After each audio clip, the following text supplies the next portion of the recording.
Balik lagi ke studi kasus aplikasi data buku, di mana kita semua sudah memiliki komponen yang diperlukan untuk membuat aplikasi yang interaktif. Kalau dilihat kembali project tutorial Solid.js di layout aplikasi saat ini, komponennya terdiri dari book list sebagai komponen untuk menyimpan daftar buku favoritnya, lalu ada book form sebagai formulir yang bisa memungkinkan user untuk menambahkan lebih banyak buku ke dalam list. Sedangkan untuk mybook adalah komponen layoutnya, komponen utamanya yang berisi dua komponen di dalamnya yang disusun dan dirangkai atas dan bawah. Tentu ada komponen pendukungnya, yaitu ada header dan footer. Nah, mybook inilah yang kita tampilkan ke layar di komponen app. Berikut ini adalah hasil komponen yang sudah kalian buat di pertemuan sebelumnya. Sebagai langkah pertama, kalau kamu buka dokumentasinya, mari kita buat signal efeknya di komponen booklist. Mari tambahkan sebuah variabel konstan yang dapat kalian tampilkan sebagai daftar bukunya. Nanti daftar bukunya itu akan memiliki judul dan penulis. Jadi kalian boleh simpan daftar bukunya. Daftar bukunya juga masih dummy, masih kita tulis manual di dalam sebuah variabel. Kemudian ada beberapa hal yang perlu kalian perhatikan juga. Yang pertama, silakan impor dan gunakan metode create signal namanya dari paket Solid.js, langsung diimpor di dalam komponen tersebut agar kalian bisa menyusun data bukunya sebagai signal state yang bentuk datanya adalah array in object. Jadi kita buat signal berdasarkan variabel yang di atas. Terus dari metode yang kita jalankan, yaitu buat create signal, ada dua elemen yang kalian dapatkan. Yang pertama ada books, lalu metode setter books-nya. Ini elemen pertama sebagai data state-nya, dan fungsinya namanya set books untuk update data bukunya. Atau kita bisa juga menambahkan data buku baru dengan metode ini. Selanjutnya yang kedua adalah bagaimana cara menampilkan bukunya secara langsung satu persatu di dalam template HTML JSX-nya. Silakan kalian tampilkan di sini data buku yang pertama, panggil function stateBooks-nya, kurung buka kurung tutup, untuk mengakses array signal. Yang pertama adalah index 0, yaitu baris data yang pertama, baris array-nya sebagai item di indeks ke 0, dan elemen di indeks pertama sebagai data buku yang kedua. Pastikan tidak ada error, tinggal kalian sambungkan saja ke kata kunci mana yang mau kalian tampilkan. Pada kasus ini adalah title. Begitupun untuk bagian list berikutnya, tinggal ketik state bukunya index 1.title. Tapi ini harus kita tampilkan melalui kurung kurawal. Kita interpolation datanya satu persatu. Coba kita lihat dulu, jalankan aplikasinya, npm run dev, baru akses localhost 3000. Nanti data bukunya berhasil ditampilkan. Ini data buku yang pertama, indeks ke-0, data buku yang kedua sebagai indeks pertama.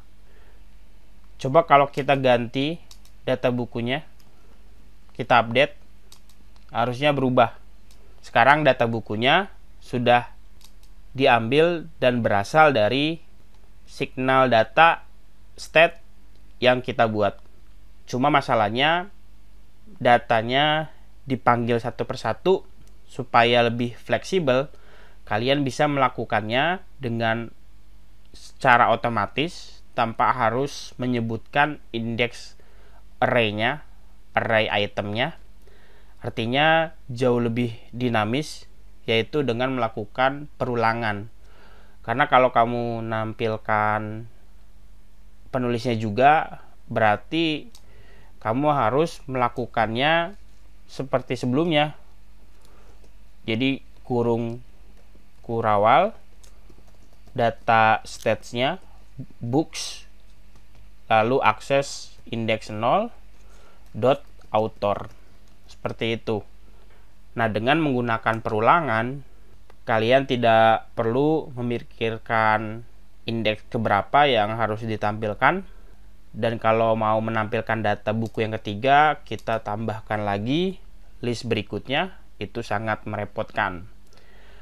Nah, kalau kamu buka dokumentasinya, cara yang terbaik untuk melakukan perulangan sebuah items pada Solid.js yaitu dengan komponen bawaan, namanya for. Komponen for harus memiliki sebuah props. Propsnya ini bisa kalian sebut sebagai daftar buku yang ingin diiterasi. Cara penulisannya seperti ini.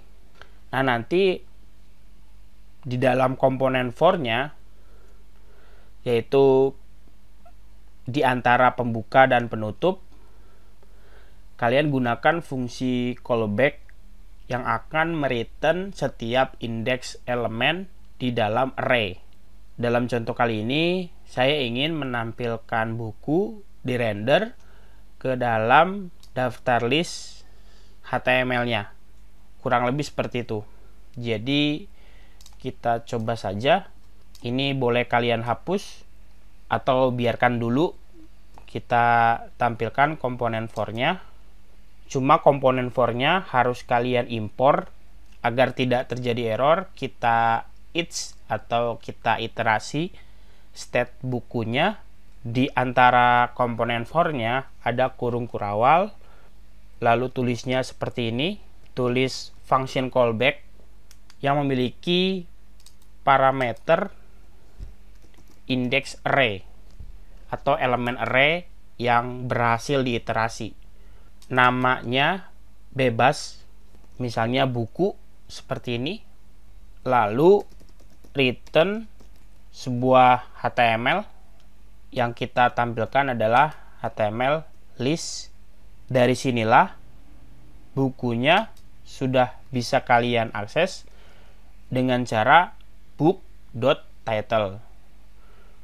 Untuk penulisnya sama, book.author, tanpa ada indeks array-nya lagi. Untuk yang ini bisa kalian hapus. Jadi kata kunci ini namanya bebas.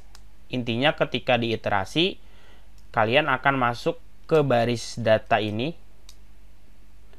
Nah, nama inilah yang akan menjadi baris-baris data elemen yang berhasil diiterasi satu persatu menggunakan komponen for bawaan Solid.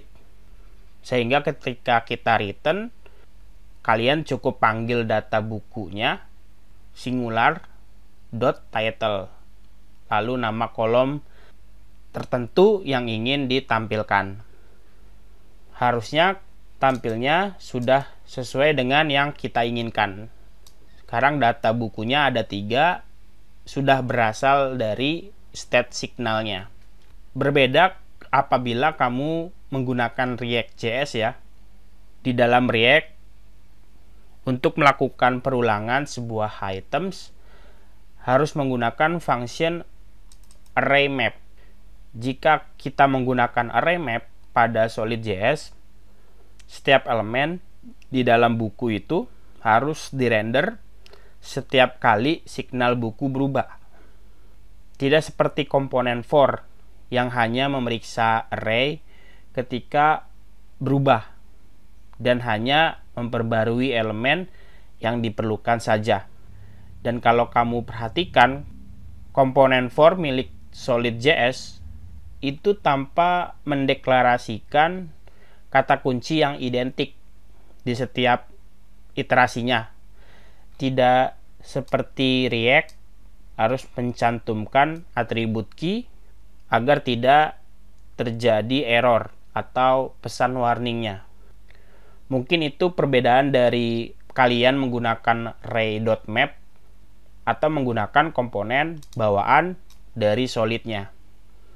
Tentu yang disarankan adalah menggunakan komponen bawaan agar performanya juga lebih baik.